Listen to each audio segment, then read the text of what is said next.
Okay, can I hear you? I can hear you. Welcome to the Incoherent Fangirl. Where we're scrambling a little bit today, but we'll get through it. We can do it. I believe in us. we, we, Okay, we. It is a I'm joint scra- effort. I'm scrambling Mandy of Montecito. I'm Karen from the Enchanted Vale. Welcome to the podcast. Welcome to the chaos. Yeah, truly.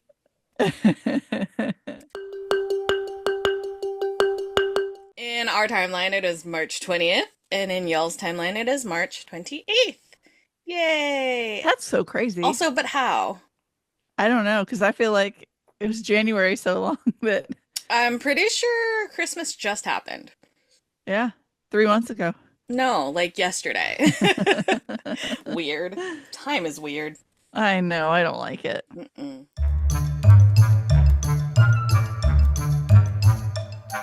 This week in fangirling, what'd you do? I had the plague.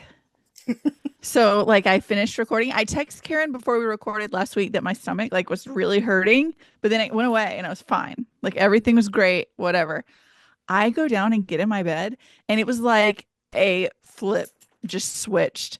Like I tidied up the house, I did a few things. I got in the bed and it was like, "Oh, you might be dying." I was in so much pain that I knew it wasn't appendicitis because I don't have an appendix, but I thought for sure that my gallbladder had like ruptured and it was gone. It was not.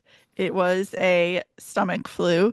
I was laying on my bathroom floor dying, thinking that like Josh was out of town. So I was like, I'm gonna have to wake the twins up to drive me to the ER. Friday night was miserable. Saturday was bad. Sunday was getting better, and then I ate more. Like I ate some toast, and I got bad again. It took forever to recover. Like I still today, a week later, not 100%.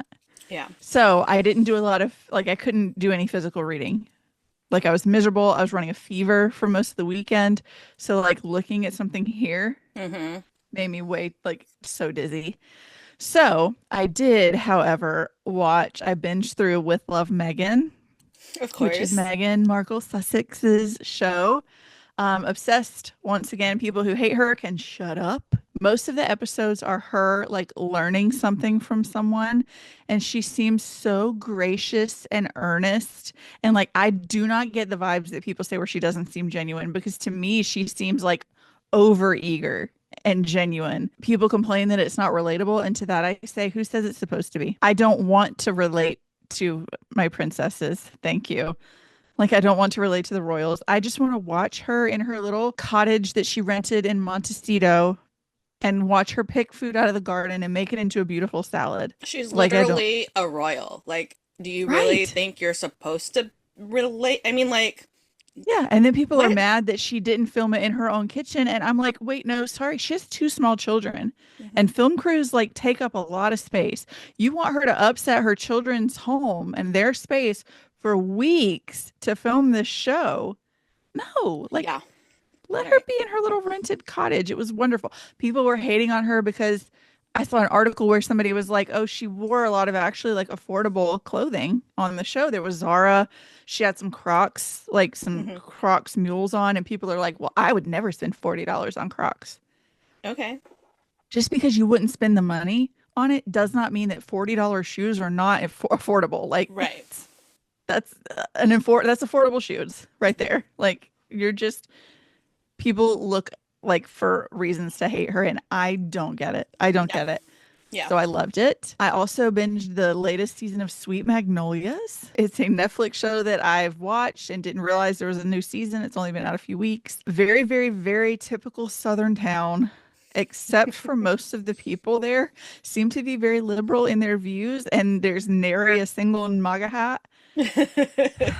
That's not a real Southern town. I was Like, like, there's that no sounds made way. up. Right. But fun fact, it's filmed in Covington, Georgia, which I've been to several times, which is also where The Vampire Diaries is filmed. And exterior shots of like the famous restaurant in the town is the Mystic Grill, which Oh, opened because of and was the location for the Mystic Grill and The Vampire Diaries. okay. It's like the fourth season, so I can't tell you very much about the plot, but it's a good time waster if you're laying in your bed or on your couch Dying. dying of like the plague. I've still been listening to a little bit of City of Gods and Monsters by Kayla Edwards. It's fine. I have to keep taking breaks from it because it's a Crescent City kind of fantasy and not a Throne of Glass kind of fantasy, and I'm just getting burnt out on like the dudes in leather jackets who, Mm. you know, Hmm. don't even look at her. Okay. Um, I then started working through some famously banned books on Audible, or not on Audible, on audio, Libby, because books in libraries are currently being threatened. And if the powers that be don't want you to read something, then it's that much more important that you do Hmm. read it. Hmm. So I'm going to be slowly peppering in some banned books into my reading.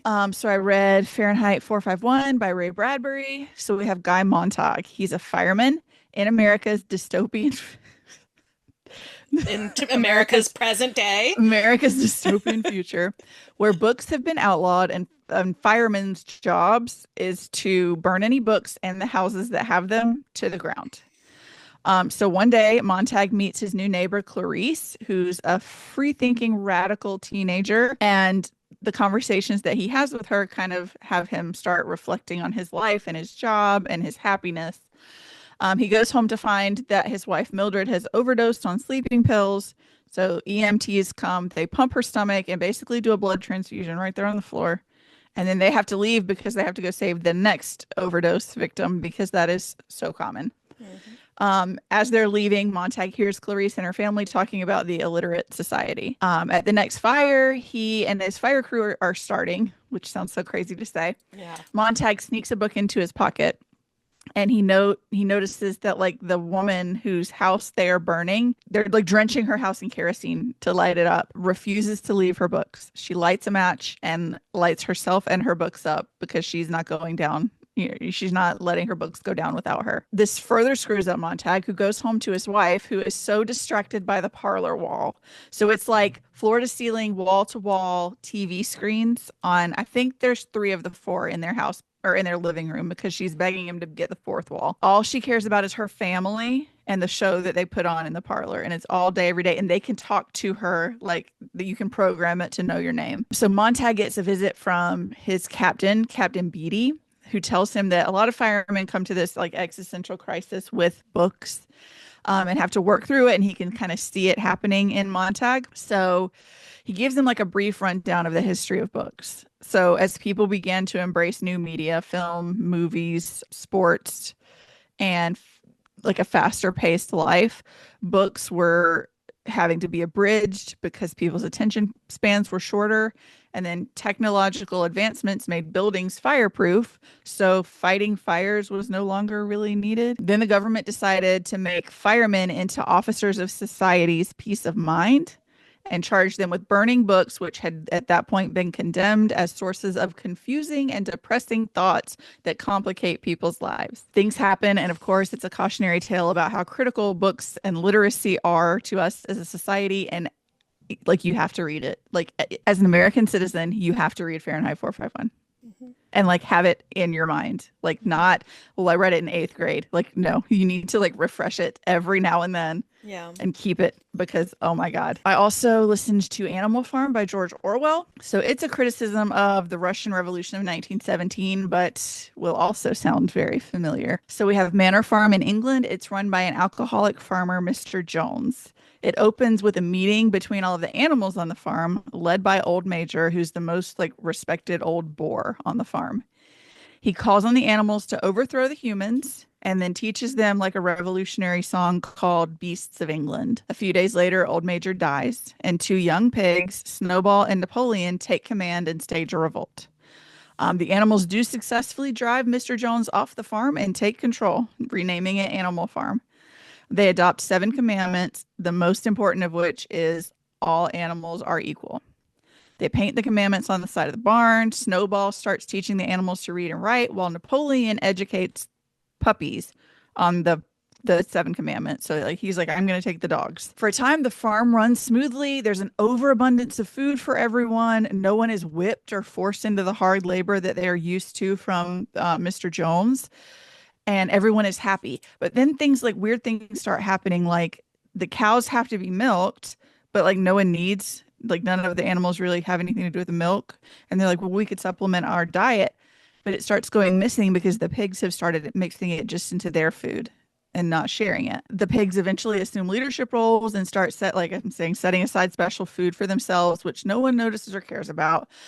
Then Snowball says he wants to modernize the farm by building a windmill, and Napoleon disputes it, eventually having his loyal dogs run Snowball off of the farm. Napoleon changes the government of the farm immediately, placing control in his hands and the hands of a committee of pigs, and builds the windmill, claiming he always wanted the windmill. He just opposed it to expose Snowball, trying to get all the animals on his side.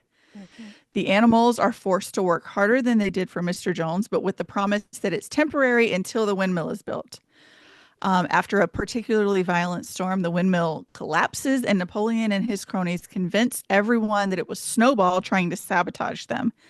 Then they start purging the farm of any animals that they claim are sympathetic to Snowball and his cause. So it's a cautionary tale about how even after you get the revolution that you wanted, if power lands in the wrong hands or the hands of a small select few, devastation can still follow and lead you right back to where you were and Or what you were worse. revolting from, or in a worse situation. So the United So, States. yeah, basically, I mean, a pig It's in going. power. These were supposed to be fictional, not handbooks. Right. I And can't. there are like, I don't want to give too much away, but like the commandments start slowly changing to where people, like the animals are like, was it always like that? Mm, Did it always say that? Or am I hmm. misremembering? Like there's one that's four legs good, two legs bad. Well, the pigs teach themselves to walk on two legs, and they take all the sheep away and spend a week teaching the sheep to chant four legs good, two legs better instead of two legs bad. Mm, And so the sheep are all chanting this, and the rest of the animals are like, was it always that, or was it? mm. Now I can't remember. Sheep, you say? Um, right, exactly. The So both of these metaphors. books that I listened to at 1x speed are 5 hours or less. Hmm. Like I think that Fahrenheit 451 was 5 hours and 4 minutes. So very, very quick reads, even if you listen at 1x, which I obviously did not, or read physically. They're both super important. I think everybody needs to read them. Hmm. I'm waiting on 1984 now. I'm waiting on Dante's Inferno now, and I'll just keep going through what I can. I started on some Original Sinner by Kate. What's It like my autocorrect changed. Kate Ballinger. this? More on that later. And then today at work, I started listening to Pride or Die by C.L. Montblanc. So we have Eleonora Finkel, who is the leader of an LGBTQ plus group at her high school, where she wants to leave a legacy and then leave Texas when she Mm, graduates. that's fair. That's fair. So she wants her club to stay and be a beacon of help for the LGBTQ community, but she don't want to stay with it. I don't blame her. So one day the club is having a meeting after school when they hear a boom and a scream and walk out to find the body of a girl who's tormented Finkel in the club since its inception, even going so far as to encourage others to joke about how it's a sandwich club, the BLT club. Um, she calls Eleonora Sandwich Girl. I hate people. I'm curious about how that's going to play out. Mm, I wonder if this girl doesn't realize that she's being an asshole and she thinks she's flirting. mm, We'll see. I'm 25% in. okay. So they of course rush to help her and end up covered in her blood and holding a hammer that they were using to hang art inside the classroom. Oh. Now the girl isn't dead, but she is hospitalized, and the principal is out for metaphorical blood, shuttering the club until they are proven innocent, when he may consider making the ban on the club temporary instead of permanent. So like I said, I'm about a quarter of the way in. It's been, I want to say fun so far because it is like a dark comedy. Mm-hmm. No one is actually dead Mm-hmm. yet, Mm-hmm. but obviously there are heavy Yeah. topics too. But it has been an enjoyable, fun read because this is like a quirky teenage narrator. Uh-huh. So it's been really cute. Okay. And that was my week. A lot of audiobooks, a lot of TV shows, a lot of dying. A lot of dying. Just casually dying. No big deal. Just casually dying. No big deal. What did you do this week? I read quite a bit and I actually have notes for most of it this Oh week. my gosh, look at you Yay go. me. You're not scrambling. Just for the beginning part of it. I read Emily Wilde's Map of the Otherlands by Heather Fawcett, which is the second book in the Emily Wilde series. It's a sequel, but I think of it in like a similar to way to like episodic television. Like, did you have to watch last week's episode of Parks and Rec in order to understand this week's episode? Probably Right. Yeah, not. not really. But do you get a little bit more backstory that may or may not be like relevant to this week's episode? Yeah, probably. Hmm. That's kind of what the sequel feels like. So this one continues to follow Emily Wilde, obviously, as well as her infuriatingly charming colleague, Wendell Bamblebee. This time, their adventure takes them to the Austrian Alps for Emily's research project, but also for a more personal reason. This is where, like, the backstory from the first book would come in. But I think you're still able to follow along even if you didn't read book one, because it's like brought up and explained in a way that doesn't feel like exposition to people who have already read it, but it's good for people who haven't read it, kind of Yeah. thing. And I think that you'll have kind of like a deeper attachment to this personal reason than if you hadn't read the first book. It's another cozy fantasy with a little bit higher stakes than the first book. I had a good time. I still don't understand all the hype that the series has. I think it's Yeah. good, but I think it's a little bit overhyped. It's a good series, but like I think we can tone it I down get a that. little I bit. started the first one and I didn't Yeah. finish it at the time because I just wasn't in the headspace for Yeah. it. Like it's a little bit of an undertaking Yeah, for sure. at For first. sure. I read The Third Gilmore Girl by Kelly Bishop. Mm. This is the memoir of Kelly Bishop, who we know best from Gilmore Girls. It was really fun to read. I listened to the audiobook, so Kelly is the one who read it. Oh, So it was really cool to have kind of have Emily Gilmore in my ear, just kind of talking to me. But it was like there's so much information that I just didn't know. Like her legal name is not Kelly Bishop, first of all, that's her stage name. And she actually started out as a dancer and not like acting. She only all right, transitioned Emily. she only transitioned to acting because she was getting too old to be dancing and she wanted to keep performing. So it's really lovely. I would obviously recommend having your tissues handy when she gets to the part about Edward Herman's passing. No. Um, No. yeah, it's incredibly sweet. Like you can hear like a little bit where she like kind of her voice breaks a little bit and it hits you right Yeah. here, because they were such good friends. They were, husband and wife for however Married. many Yeah. years, and the way that she got to say goodbye to him was very, very sweet, I thought. Oh. So yeah, definitely have tissues handy. I read Cursebound by Sarah L. Arifi, which is the second book in the Feybound series, which I legitimately, truly believed was a duology. I went into it thinking it was the end of the story, and I was not mentally prepared for it to not be the end of the story. Oh no. It is the second book in a trilogy, and I did not realize that. So I'm unwell. I was so ready. I was like, oh Oops. my gosh. I was looking at it and I was like, oh my gosh, how are they going to wrap it all up? Well, they're not, Karen. They're They're not. not. There's a whole other book. So, that being said, obviously I can't say much about it because it was a sequel. I really enjoyed it. I will be waiting on bated breath for the actual final book, and I did confirm that it is a trilogy, so it is the final book. I really need to be better about this because this is not the first time that I've done something like this. And I traumatized myself Hey, Throne of Glass is completed for now. for now.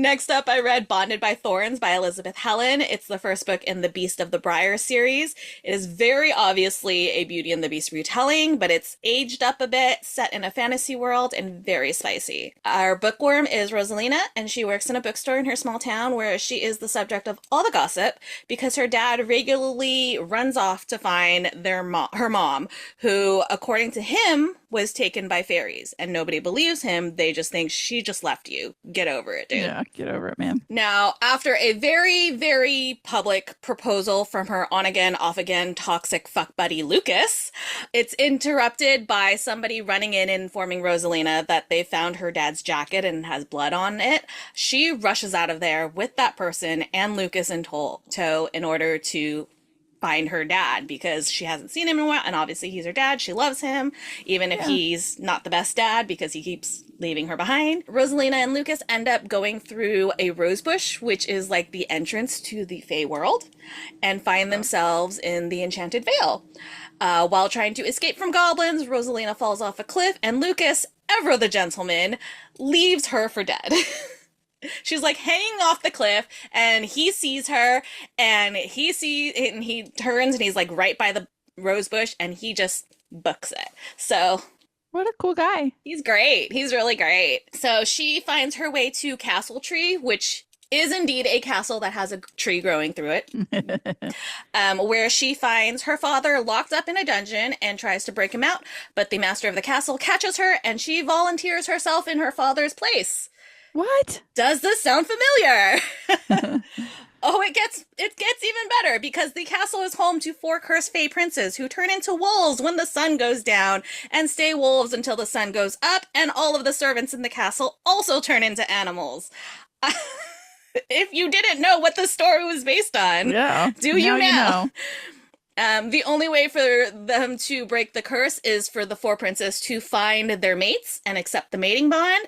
They have to do this before the 4 roses that represent their lives lose all their petals. Otherwise, the curse becomes permanent. So Rose enters into a bargain with the Winter Prince Keldarian, who is the master of the castle. He's like the leader of all of them, that she will help them find their mates in order to break the curse, and then in exchange, she will be set free. She spends her days researching in the massive library with rolling ladders, with the smart and sweet Autumn Prince Farron, flirting with the very flirty and confident Summer Prince Dayton, trying to break down the walls of the mysterious and deadly Spring Prince Ezrin, and generally avoiding the very hot-tempered Winter Prince.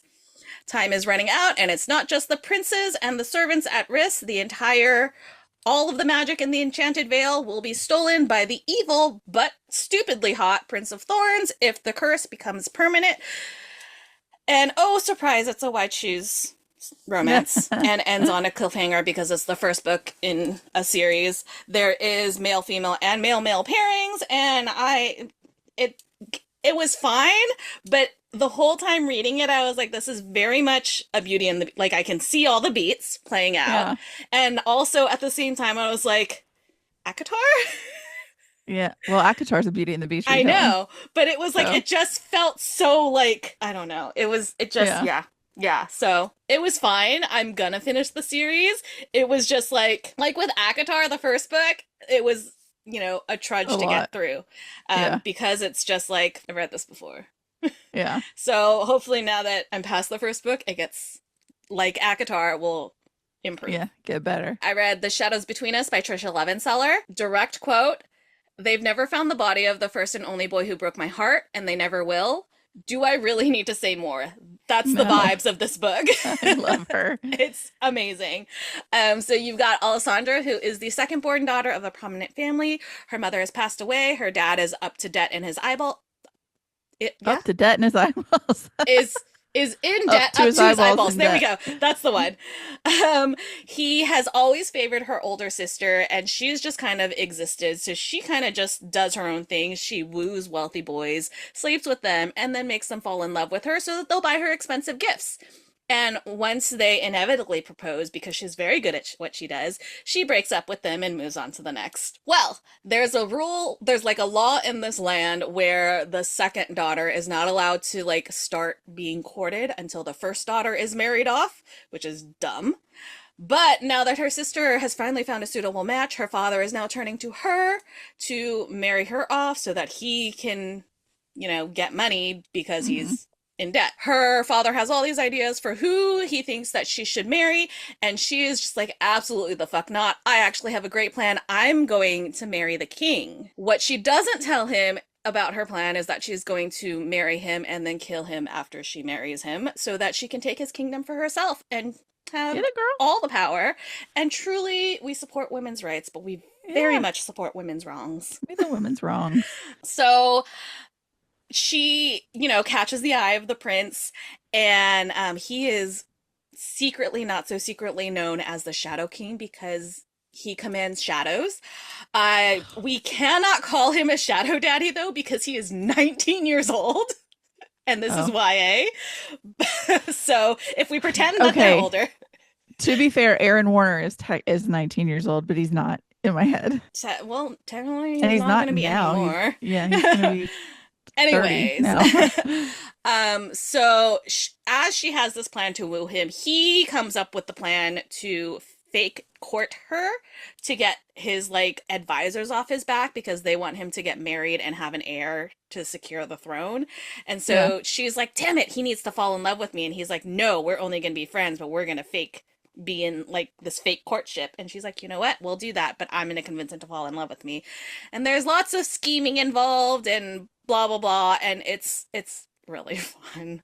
It's really fun. I had a really good time. Yeah, so this is where my notes stop. Our favorite songs by Anita Kelly is the second book in the Moonlighters series. The first one was oh gosh, what was it called? I don't remember what it was called, but it was set at Mooney's cafe. Hmm. Um, and so we have no notes, no names. This guy is at the bar Hmm. waiting for his best friend for karaoke. His high school like nemesis shows up and he's like, "Why are you here? And why are you talking to me?" And turns out he was invited by his best friend, whose name is Penelope, and I can remember that. Why can't I remember the main characters' names? I don't know. So Penelope has invited them both to karaoke night without telling each other that they're going to be there. And so, but then she apparently gets into an accident and is in the hospital with a concussion, and she doesn't show up. And so, but they're like, you know what? We're already here. Let's just see if we can have a good night and put the past behind us. And it ends up they get after one thing leads to another. They end up at one of their apartments, and then they get snowed in, and things Oh happen. no. And it's a romance, and it's a short story. It's like a novella, and it's very cute, and I loved it. It's Anita Kelly, so I loved it. Love them. Nash's Ashes by Sarah Adler, which you have Cute, talked cute, about cute. on the podcast already. But yes, it was so cute. Like within like 2 minutes of starting it, I was like, this is adorable. I love her so much. Yeah. It's so good. I loved it. Wind Witch by Susan Dennard, which is the second book in the Witchland series. I can't say much about it because it's a sequel. But again, it's Susan Dennard. She can do no wrong. Nope. And then I I DNF'd my first book ever Oh yeah. this week, and I don't even know where to start. I really do not even know where to start. I will probably cut it out of the podcast, the name of the book, but it's called. This is literally the first book that I have not enjoyed reading at all. Like I This started it. blows my mind. I am so like not critical. Like I always find something that I can like latch onto where I'm like, okay, I'm enjoying this part of it, so I can keep going. There was not a Mhm. single redeeming factor in this. I read 4 chapters and there was not a single redeeming like moment. The premise sounds really interesting, and I thought it had a lot of promise, and I was actually really excited to read it. And I think there really is a very powerful story there. But it reads so clinically. Like, there was no hint of you're supposed to evoke emotion in your writing. Yeah. That is the whole point of being creative, is to evoke emotion from whoever is consuming it. I did not care about any of these characters. there were somehow two spicy scenes in the first two chapters, and it was truly like somebody was reading the phone book to me. I Ugh. would rather reread all of 50 Shades of Grey than read another sentence of this book. Oh God. I would not recommend this book to my worst enemy. It was just, it was awful. I did not enjoy myself at all. And this is not related to the writing, but I was listening to the audiobook and the narrator calls them azaleas. No. Never in my life have I heard it pronounced that way. I don't know if that's a No, regional thing. it's not. Okay, because As in the region, it's not. I have never azaleas, Azaleas. right? The first time I was like, what? We may add a little A little length in there, twang, but like azaleas. azaleas. I'm not, I swear to God. So that didn't help it at all. But also, this is the greatest offense. The greatest offense of this book is that the author is a white woman. I wondered. The author I is wondered a when white woman. when like the second word in the description was a light-skinned Yeah. black woman. It's like I think that all authors should write diverse characters. Like I have Right, but not having characters that of be all your races, main character. but not my main character where I'm saying I understand your Right. plight. Like I don't. I know Right. what it's like to be a white girl. Right. This is so embarrassing. I I don't want to claim her. Like, I have anyways, to, but I don't want to claim her. when I went to Storygraph to mark it as DNF, I saw the average rating and it's like 1.97, so I feel very, very validated. The fact that Ugh, this is still a thing that exists though, like how that's embarrassing. crazy. How embarrassing. I cannot. It was like truly, if I am somebody who's telling you that I couldn't read it, I read I every know. fucking thing. See, I'll DNF like that. I I don't read, like the way the weather looks outside. I'm going to DNF a book that listen, I'm not I enjoying. read 50 Shades of Grey twice. Okay? Oh, I have read 50 Shades of Grey oh, twice. If I am DNFing your book, it's bad. oh. So that Goodness. was my week. It was I like What a week. I'm glad everything else I read was so good because that was just so traumatizing. Yeah. So awful. Ugh. Yeah.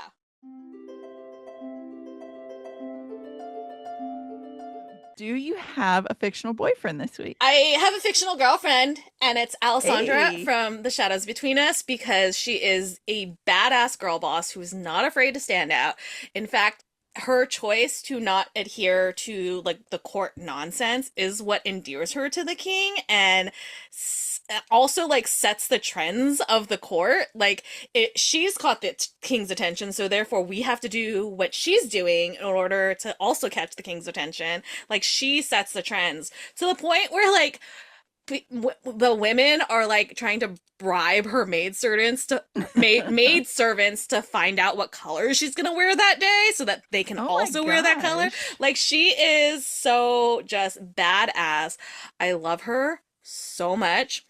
There's this one scene where there's like the whole like nonsense propriety thing, like where women are expected to be virgins before they get married, and Ugh. she's like slept around and all of this, right? And she like does not care.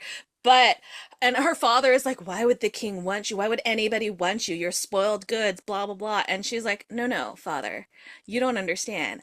I have them all under my thumb. Not a single one of them would ever say anything because she has all the blackmail. Like Yeah. She's got dirt on absolutely all of you. all the blackmail to the point like one of them is like she like knows like he inherited a family heirloom and then gambled it away, and if his father finds out, like he would be disinherited, and that's like her blackmail. Like it's so good.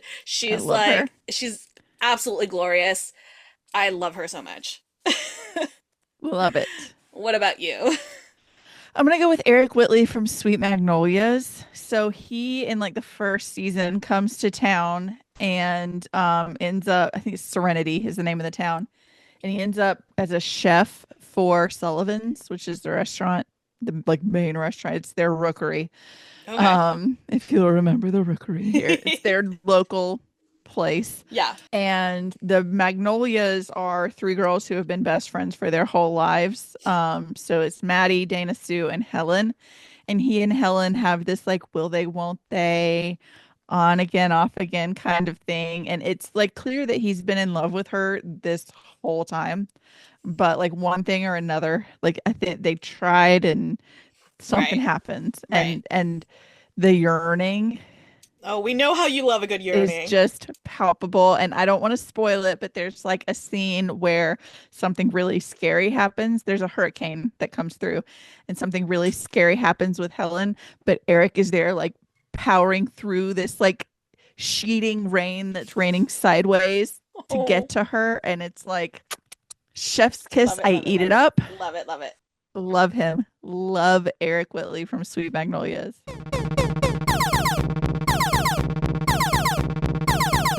That sound means we have an intruder alert. Oh my gosh, it's an Yay, I'm intruder. so excited. We have Kate Ballinger here, author of Original Sinner. We don't have the final cover yet, but we will eventually. Thank you. You have it. I know. Do you You're have it? looking at Yeah, do you have where it? you were looking down. I saw you. I love it so much. Oh, My thank you. God. I'm obsessed. Beautiful. It's gorgeous. Thank you so much for being here, Kate. We're so excited to chat. First thing we usually ask if you can give us like the elevator pitch of the book for anybody who hasn't heard of it. Yeah, so Original Sinner, I like to say it's like Netflix's Lucifer meets 50 Shades of Grey, but better BDSM portrayal. Um, so the idea behind the story is that Lucifer and the seven deadly sins are now billionaire celebrities who rule a God-abandoned New York City. And romance ensues with his intern who's running away from her ultra-religious family. I I love it. love it. Look, Lucifer got me through like a big part of quarantine. So this is Yes. so special. The first thing I read about the book was if you love like the TV show Lucifer, then this book is for you, which is like high praise. So Yeah. where did this story come from when you sat down to start writing? So I actually had not watched the TV show Lucifer when I started Really? this book. Yeah. So when I started it, I kind of came up with the concept of, the seven deadly sins as these billionaires. And I was like, well, of course we're going to start with pride, and that's Lucifer, right? And so I started the story and I wrote about like the first 50 to 100 pages of it, sent it off to my agent, and she was like, have you seen the Netflix show? And I was like, well, I know it exists, but no, I haven't seen Yeah. it. And she was like, you need to go watch it before you finish the rest of this book. Like, so it was not necessarily intentional, like originally, that it was going to be similar to the show. But then when I went and watched the show, I was like, oh, okay, like I can see the appeal of what's going on in this series. Like I really loved it. It was a lot of fun. But I will say Netflix's like Tom Ellis's Lucifer is a lot more kind of like silly and a little bit goofy than my Lucifer. Mine is a little Yeah. bit darker, Yeah. sexier, right? So like much more brooding. Yes, for sure. Oh my gosh. So, there's an author note at the beginning of this that this book is not necessarily inspired by your own life, but like informed by like your upbringing, if that's a good way of saying it. How much of like this story did this story come strictly from wanting to kind of reclaim that, or did it kind of come about like just kind of popped up in your head and then it turned into incorporating that in, if that makes sense? I I feel like it was a mix of both. Okay. Okay, so like when I started writing Original Sinner, I was in between publishing contracts and had been for a while, was doing the indie thing and had been trying and failing basically to get another contract with traditional publishing, and was getting really like very frustrated by it. And so I was like just over doing the trad publishing thing and was like, you know what? I'm just going to write a book that is everything I love in a book. Like I'm gonna throw out the whole rule book and like everything they tell you you should or shouldn't write. and I'm just going to write something that's just solely 100% for my joy. And if trad publishing doesn't want it, like who cares? Because I'm indie publishing it anyway, right? So that was what I was doing when I set out to write Original Sinner. And so when I came up with the concept, I don't know that I was thinking about like my own traumas, right? Like, I feel like that's something that comes out more in the writing process. So like for me at the time, I was really into reading Hades Persephone retellings. Oh, And I was like, yes. I want to do a Hades Persephone retelling, but like not Hades. And so Lucifer is the Hades of Christian mythos, right? Like Right. he's this kind of bad boy rebel, right? That's cast out and away from the rest of the group. And so that was kind of where that idea was born from. But as I started writing it and getting deeper into it, there's parts of me and my own life and past traumas in all my books, I would say. And I can't say that I was brought up in like an uber religious cult in the way that Charlotte was, poor girl. But I mean, but I do have past like religious related trauma Mhm. stuff. And like, and that came out, I guess, on the page, right? And so it wasn't really intentional, but it was there. I wasn't raised in an ultra like religious setting, but around the time I was 15 and my family relocated from Detroit to Florida, the area of Florida that I still live in now is very much like the Bible Belt. And so I kind of got sucked into some of those groups that are not always like very positive, right? Like it wasn't always a great experience. And so I think that when I set out to write this book, I don't think I realized that I was working some of that out, but like it ended up being worked out on the page. I think Look, that's I'm in Georgia. Like I feel exact, and I even have a note about it. I said your bio says that you live in Florida's Bible Belt. I'm your neighbor. How Yes. much fun is it to market this book locally and snub all of the religious snobs? Yeah, I mean, like I don't like. I'm gonna be honest. Like the people who already are not gonna like me locally already don't like me for just writing spicy romance in general. So I'm that's already that fair. like, so I'm already that outcast in that way. We'll see how they react to Original Sinner, but like, it's I am fortunate that Orlando's not too far away, and that's not quite as Yeah. Yeah. conservative and Bible thumperish. Yeah. But I can imagine that this book is probably going to make a lot of people angry. For sure. For We had a sure. guest on a few weeks ago that also had a story in Florida, and we had to joke about how like everybody thinks that it's like beaches in Disney World, and it's like no. Beaches No, in Disney no, it's World is like not. a This is like small swampland and Bible thumpers is where I horse live. ranch, Like, swampland, Bible thumpers. 90% of the state. Like it's yes, very if I Fair. there. could leave here, I would. I say Let's it put about it Georgia that all the way. time. I have too many little kids here that I love that I can't leave.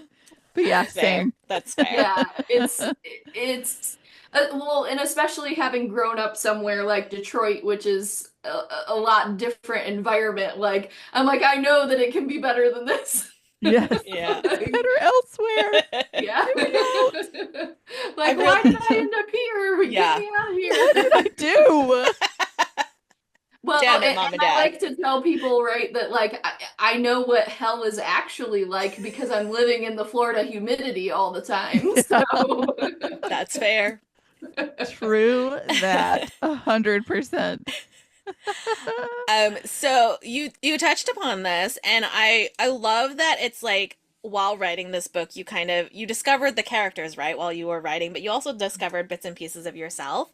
Do you find that that happens all the time when you're writing with like every piece? Like, obviously, you put bits and pieces of yourself into all of your books that you write, but this one in particular feels very like personal. So like, do you feel like you've done that multiple times?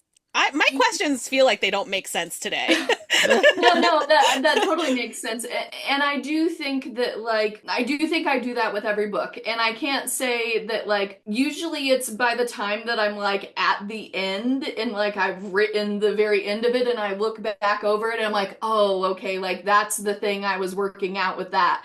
But Mm, like so that I think that's true of any of my books. They all have personal elements of me. But I feel like Original Sinner kind of went there a bit more than usual, just because of. I mean, I think there was a number of things. Like I said, that I had decided that I was going to just completely eschew the rules of like what you should and shouldn't say in a book. Like I get very irreverent about a lot of things people consider very serious about religion and like very critical of it and so I think that like that element, like giving myself the no rules and that thinking I was just gonna publish it indie before Amazon picked it up, that kind of helped with that. And I think there's also just a shift in the fact that most of my previous books are written in third person, and Original Sinner is written in alternating person point of view. So we get Charlotte, the heroine's point of view, and also Lucifer's. And writing in first person, I think, allows you to kind of like open up a little bit more as a writer because you're putting yourself very much in the place of the character. hmm And so you kind of have to put more of yourself into the book by nature of writing first person. Yeah. I feel like I hurt my own feelings a lot writing in first person. Yeah.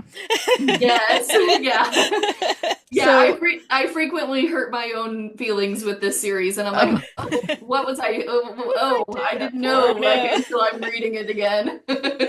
so Original Sinner is the first in a new romantasy series, but you have two other like well-established series. So you've got one about shifter clans in Montana and then one about paranormal hunters. You've mentioned that like this is your first foray into writing first person. Yes. What was your writing process like switching between writing those series and writing like romantasy and did it change at all, or are there any like nuanced things that you have from this that you didn't from your other series?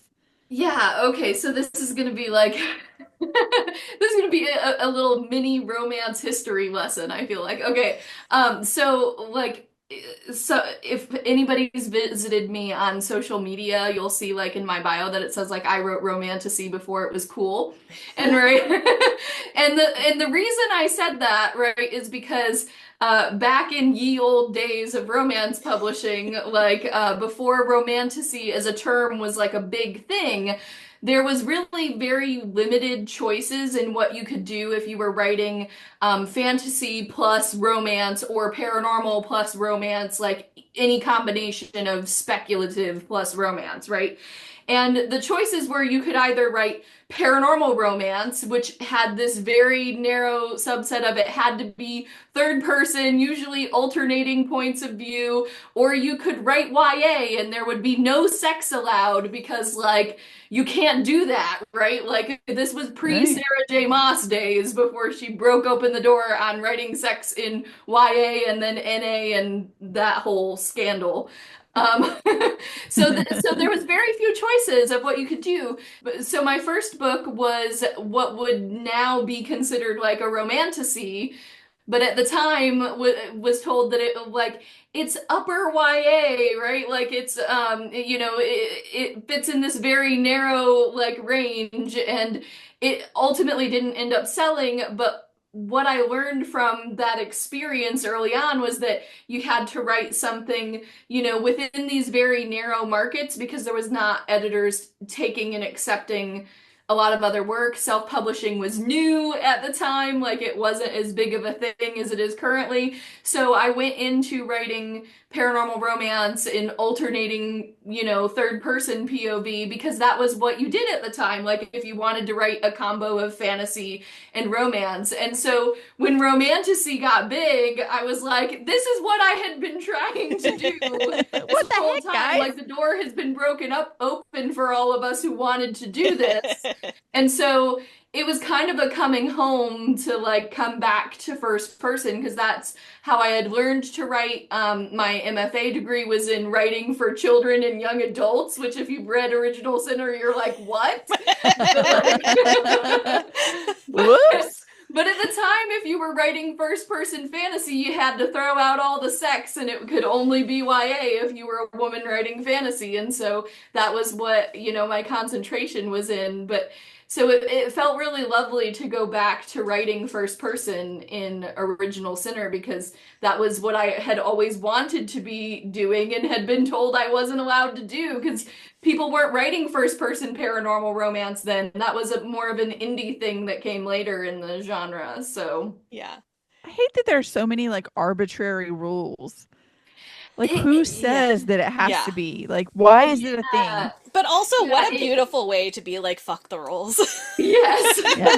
right? Like, Yeah. yeah, and I think there's less rules now, right? Like now that indie publishing is a thing and more authors can, start off that way. There's less rules than there used to be, but like back in the day when it was like trad publishing or like just the start of like the baby era of indie days, like you didn't have all those choices, so No. you kind of had to play by the rule book. Right. Unless you wanted to be one of the people forging the self-publishing path, which at the time wasn't as amazing as it is now. Yeah. No. No. It is definitely the landscape has definitely changed, even in just the past couple years, and I love it. Yeah. It's really a lot of things I think have changed for the better for sure.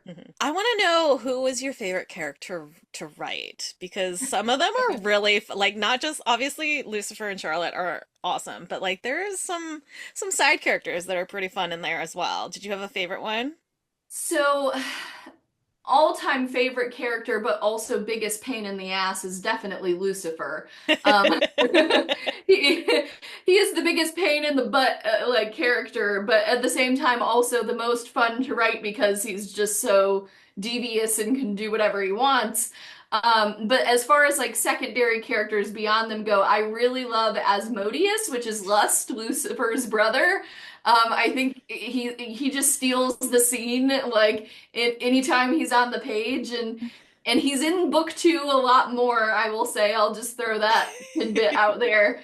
And I really love him as a character. And I also love Greed. I love her too. She's also a showstopper. Yes, I love it. So that kind of segues into a question we like to ask, which is what comes next? Can you tell us anything about book two or future books? Yeah, so book two is called Wicked Believer, and it is out on September 9th, so not super long from now. And it follows Charlotte and Lucifer again. So the first three books in the series are going to be following them. But I'd like to write about the other sinners, so that's kind of like a tentative thing in my plan. Oh, I love I it. love that. I love it. Yeah. It's fun. We read so much romance and like I love like internet connected standalones, but it's also really fun to be able to like follow one couple for several books because Yeah. Yeah. And that was very intentional because all my other series are interconnected standalones. So there's a different couple each book. But I'm first and foremost a character writer, and so I was like, I really love the idea of being able to like follow these characters for more than one story, and so I really Yes. wanted to do that with this series, but I also really want to write about the other sinners. Oh, So for Yeah. sure, for sure. I am glad that you said that though, because after that epilogue, I was like, but you can't go to another couple after that. So I I'm do really- have to laugh about the text Karin sent me today because I'm not finished. I'm not as far as Karin is because I had a stomach flu that like Oh, completely no. derailed me the whole like last Yeah, week. poor thing. But I get squeamish really easily, and so she's been texting me like, "Be prepared in this chapter. I can't really tell you what happens." I was like, I can tell you it's bloody, and if I tell you anything else, I'm just describing what happens, which defeats the purpose of me warning you. And then, like, immediately afterward, I'm like, oh, the next chapter's worse. Yeah, I really feel like the end of the book really like You went takes the hard. cap off all the like magical elements and things get real. Like, You went real hard near the end there. I want to say I can't wait, but I'm gonna be reading like this. you're like, I'm scared. Like, Yeah, I was just like and when I say it gets worse, I just mean like she's so squeamish. Like not Yeah. that it's bad writing, it's just she's No, squeamish. no. That's what I Yeah. meant. Like it gets bloodier yeah, yes. Be forewarned, it does get very bloody near the end. near the end. She just has a lot tougher stomach than I do, and she reads a lot faster than me. So like I have a built-in like trigger warning specialist who's like, I love it. Well, it's very specific to her triggers and her tastes. Like yeah. the things that I warn her about, I probably wouldn't warn There's somebody a else. frog in this book. I'm like, This is one of them. this chapter has a frog in it. Don't read, you skim over that really fast, like so, things like that. But oh my gosh, yes, that was funny. I just had to laugh about the text I was getting. Like when you get to this chapter, Just read be real prepared. fast. Just prepare. Move real fast. Okay. Okay, Oh, go ahead. you go ahead. No, I was probably gonna do the same thing you were gonna do. So we have a few questions that we always ask our authors. One of them was what comes next, which you've already answered. But this is the moment where everything you've ever read, watched, any kind of media you've consumed is just gonna like. Never existed. Oh, okay. We have a segment on the podcast that we call Fictional Boyfriend of the Week, where we pick a fictional character that we read or watched on TV or a movie that week that we're like, that is my boo thing, that is my heart. I want everybody to know about them. Doesn't have to be a boyfriend. Karen's had a fictional granny. I've had a fictional son, fictional pets. Yes. Do you have any fictional characters that doesn't have to be this week for you? Okay. But any fictional characters where you're like, that is my comfort character, that's my heart, that's who I care about, and do you care to share? Comfort characters. Okay, so this one's an oldie but a goodie.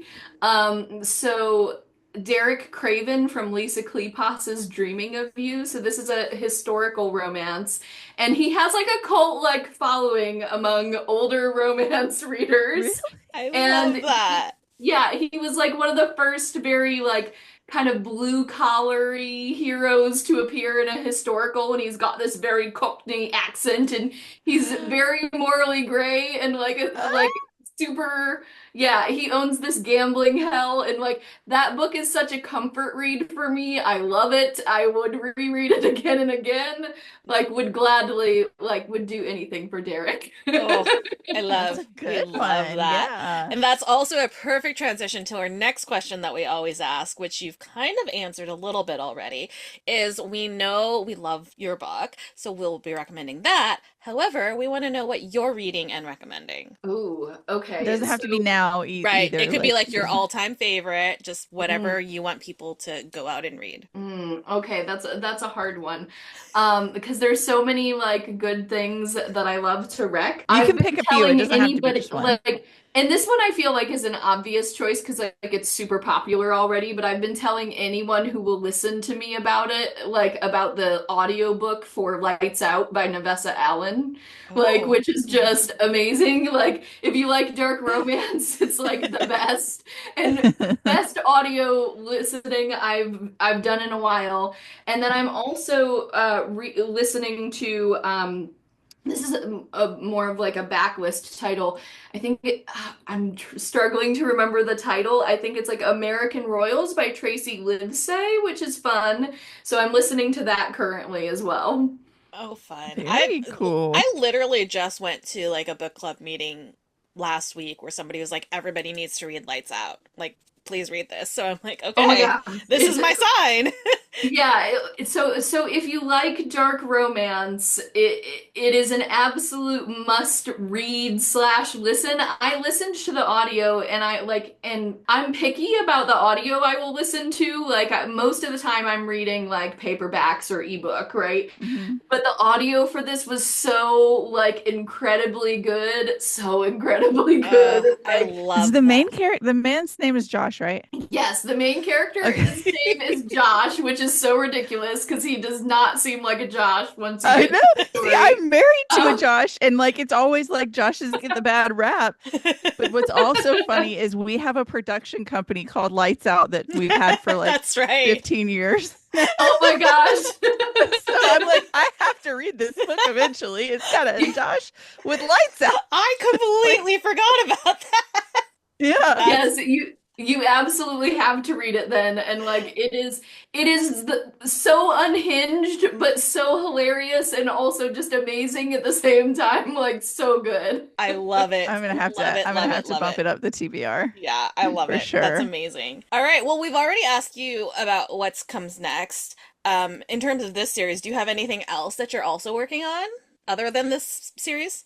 No, I'm kind of a one-track focus when it comes to writing. So, like, when I'm in a series, that's what I'm in. So, right now, I am finishing up copy edits for Wicked Believer that comes out in September and working on book 3 in that series. So, Original Sinner is The that main, series is the yeah. focus for me right now. Oh, that sounds nice. Meanwhile, I'm over Yeah. here jumping between like 4 different things. I'm like, I can't focus. It's exactly how I read too. I'm like, I need to have 4 different things that I'm reading at all Hey, times. what works for you works for you. I'm Yeah. like, I don't think I could keep track of 4 things at once. I'm like, nope, I've just got to do one at a time. It's my brain just cannot focus on one thing at a time, and it's so mean. I don't like it.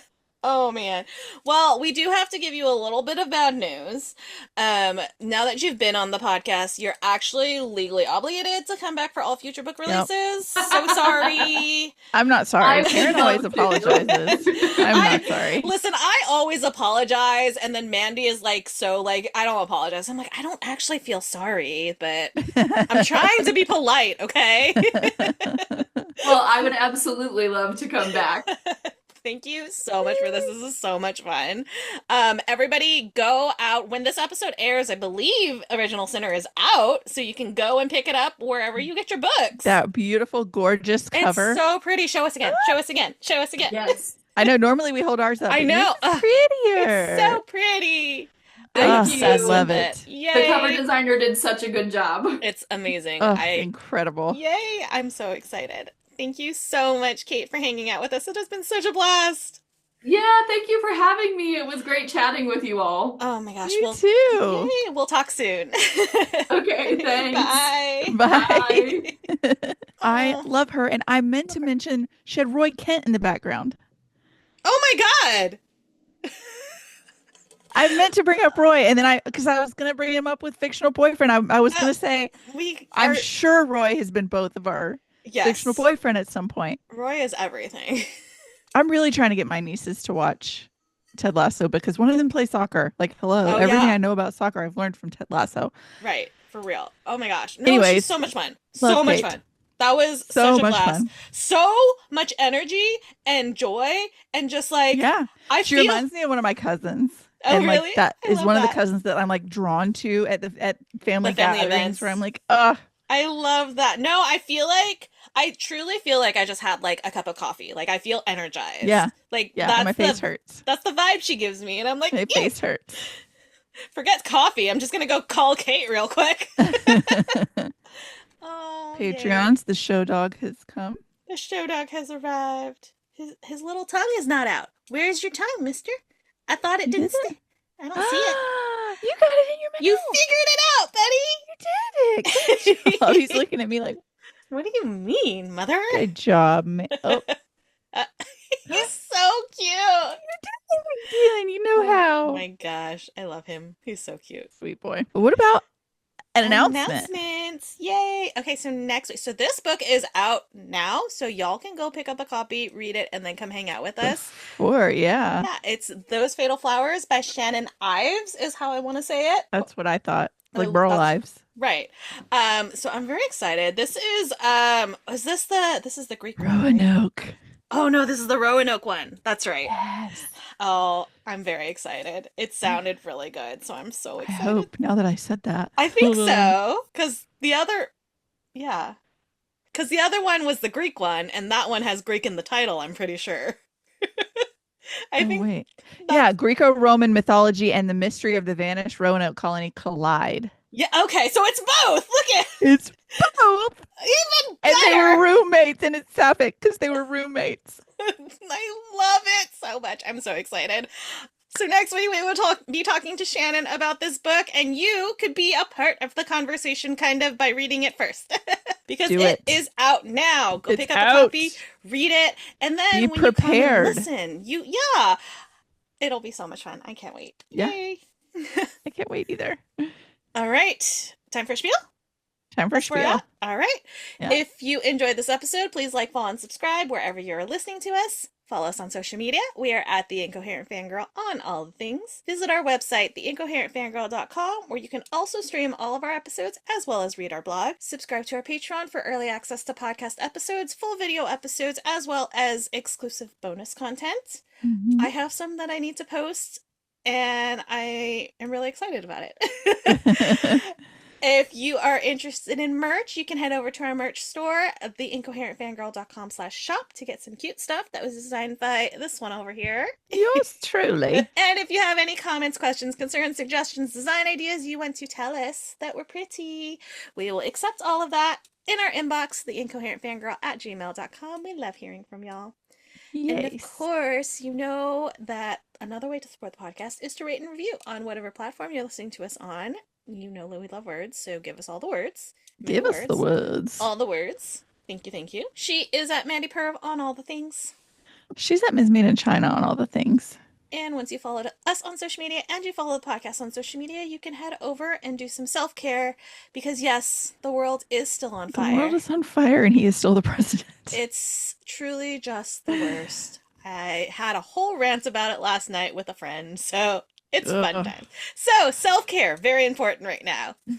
First stop, you're going to head over to Here Comes the Nerd at herecomesthenerd.com, and you're going to use code FANGIRL to get 20% off your first order. Then you're going to head to onceuponabookclub.com. You're going to pick up a subscription, some standalone boxes, some just random goodies.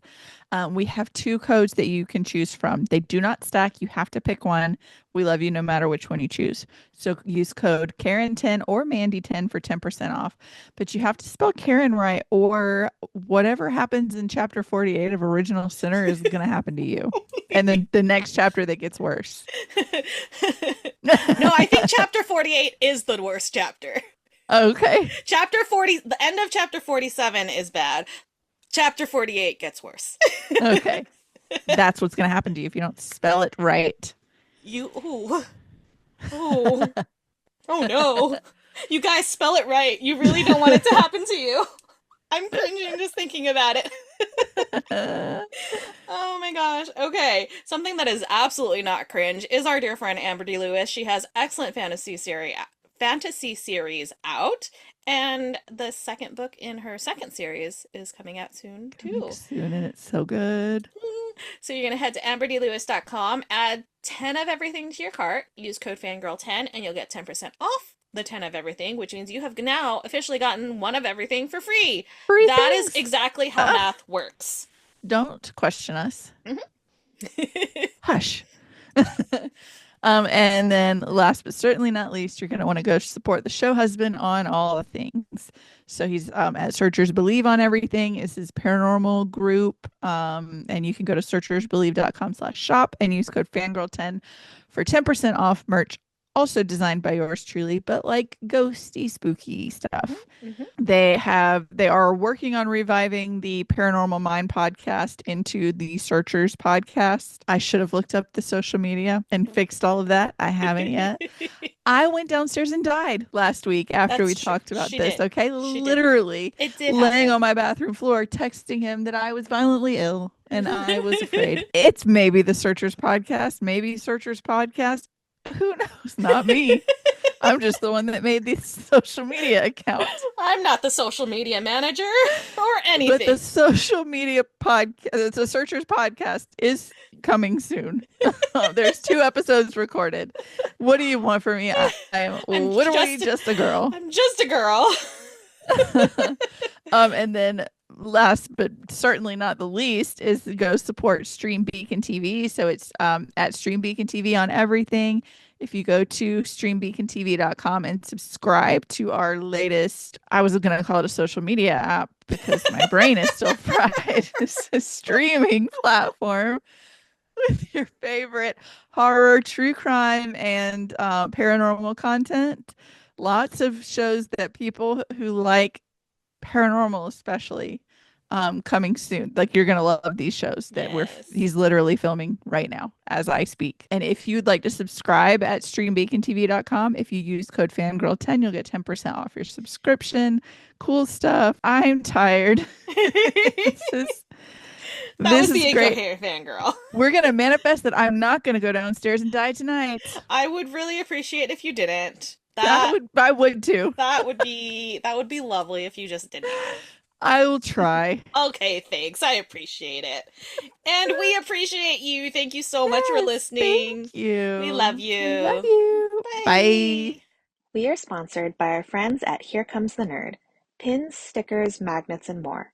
Here Comes the Nerd has happy art for all fandom-loving hearts.